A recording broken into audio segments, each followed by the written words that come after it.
The Undercover Economist by Tim Harford. When was the last time you bought an overpriced coffee? Probably not that long ago. Why, even though you knew the coffee was way too expensive, did you still opt to buy it? This and other questions are answered by Tim Harford in The Undercover Economist. An economist sees the world differently than other people. In fact, other people look remarkable to economists as they can see the underlying processes which motivate them to act as they do.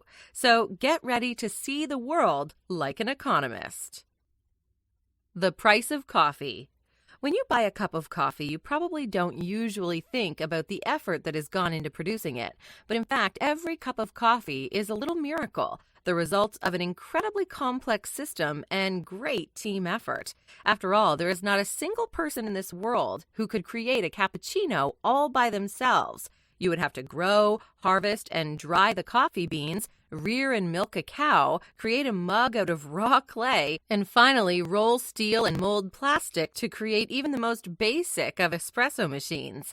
And yet, a cup of coffee, even accounting for all the effort that has gone into making it, only costs the producer an average of less than $1. That is not the price you pay at the coffee shop, however. The markup on coffee, according to economics professor Brian McManus, is about 150%. Why is that? How can Starbucks charge $5 for a cappuccino? One of the reasons is because of where coffee shops are located, often at train or metro stations or in places where a lot of people commute to and from work. People are starved for caffeine, want a quick cup of coffee, and are not really concerned about the price. Et voila, you've got convenience of location combined with customer demand. To make this clearer, let's look at an example given by the classic economist David Ricardo in the early 19th century. Imagine you have a village surrounded by meadows. One day, a man comes by and asks to farm the land, and in return, he will pay rent to the villagers. How much do you charge him? You can't charge a high price since there are plenty of other landlords who could underbid you. So, as long as there is plenty of land and little demand, prices for land remain low. But as soon as all the land is being farmed and someone else wants to start farming as well, landlords can raise their prices. They now have bargaining strength since there is a scarcity of the resource. Applied to our train station coffee shop example, this means spaces for great coffee shops are scarce, and the caffeine-deprived commuters are willing to pay high prices for convenient coffees. This makes the train station coffee shop appealing and drives up the rent, and therefore the price of coffee as well. How much are you willing to pay?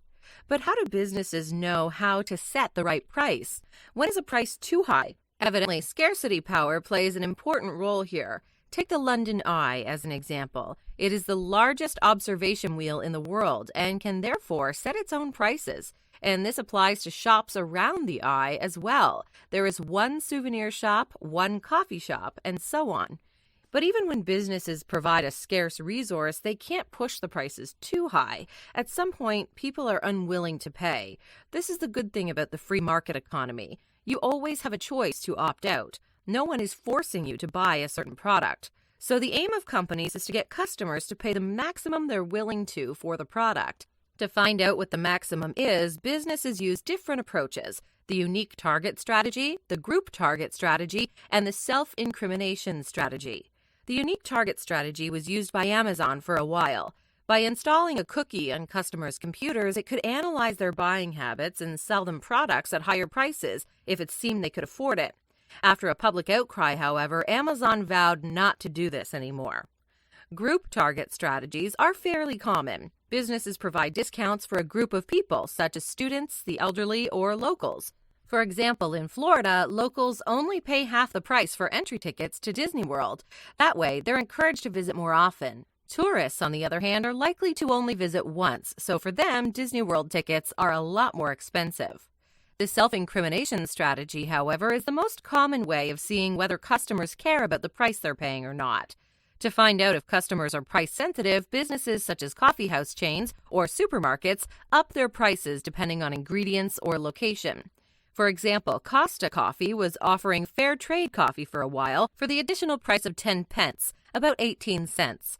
However, 90% of this additional money went into Costa's profits rather than to farmers. The actual price of fair trade coffee was less than a penny per cup.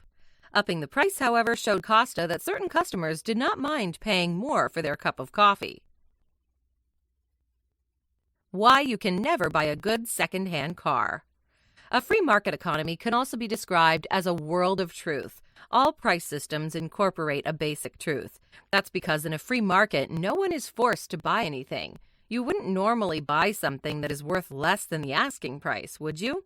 Knowing what the price of a product should be depends on the flow of information between the market, the producer, and the consumer.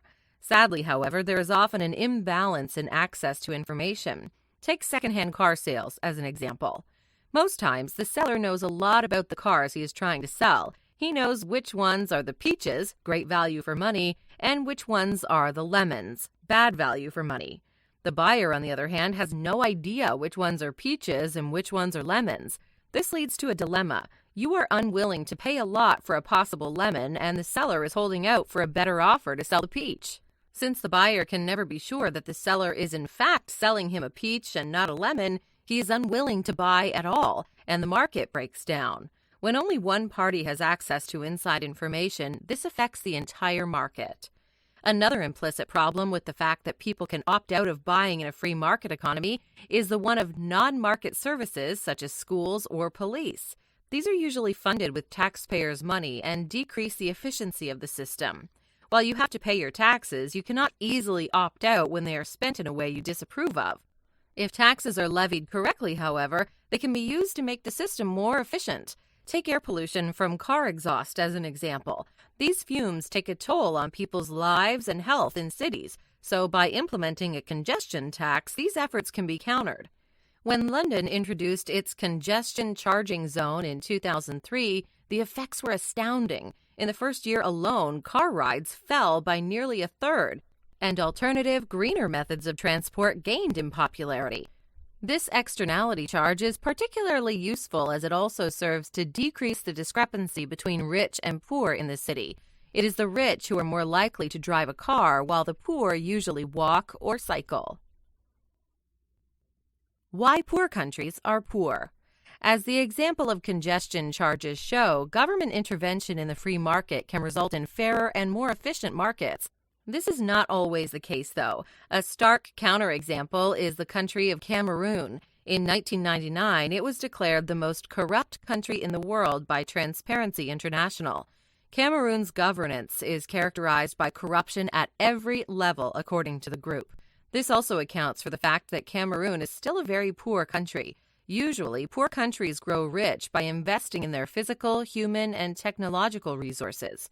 By advancing infrastructure and providing education, poor countries can catch up to developed countries, and the farther behind they are, the quicker they catch up.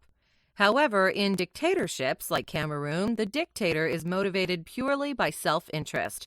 Harford describes how a majority of the country's output goes straight into the personal bank account of President Biya. Imagine you wanted to start a business in Cameroon. On average, you would expect about a 10% profit after a year, which, if you invested $1,000, would mean $100 profit. But in places like Cameroon, you would have to pay half of that in taxes, which would leave you with too little money to make the business viable. So businesses are not created in the first place, and the country slowly deteriorates. This is an extreme example of how taxes can cause inefficiency in an economy. Since the president is too busy pocketing the money for himself, his police force and education system rely on bribery.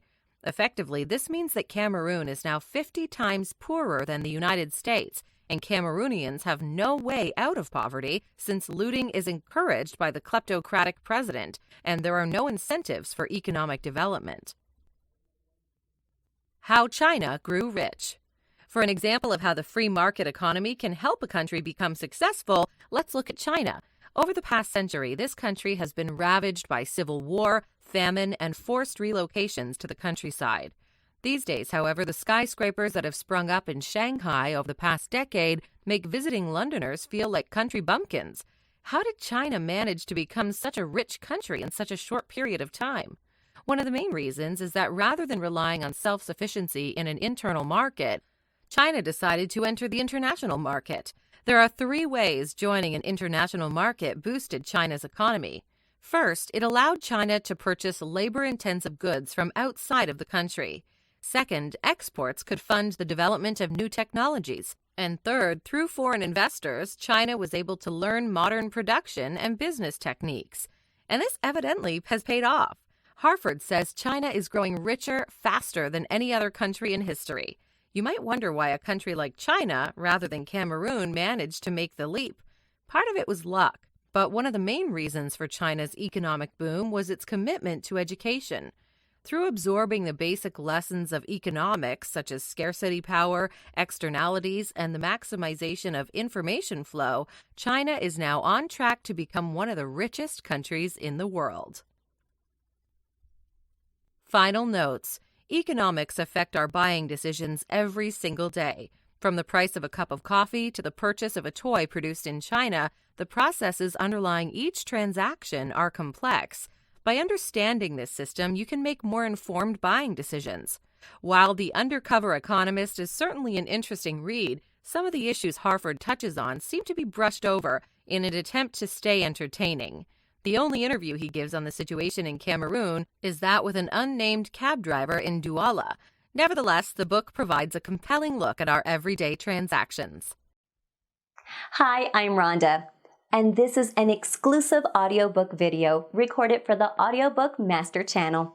Enjoy your audiobook and have fun learning. Don't forget to subscribe and hit the notification button so you'll get updated on our next upload. If you liked the video, give us a thumbs up and say your thoughts about the book we just covered. Do you want to listen to a summary or review of a book that we haven't covered in the past? Say it in the comments below or send us a message. Don't forget to check our other uploads. Enjoy listening!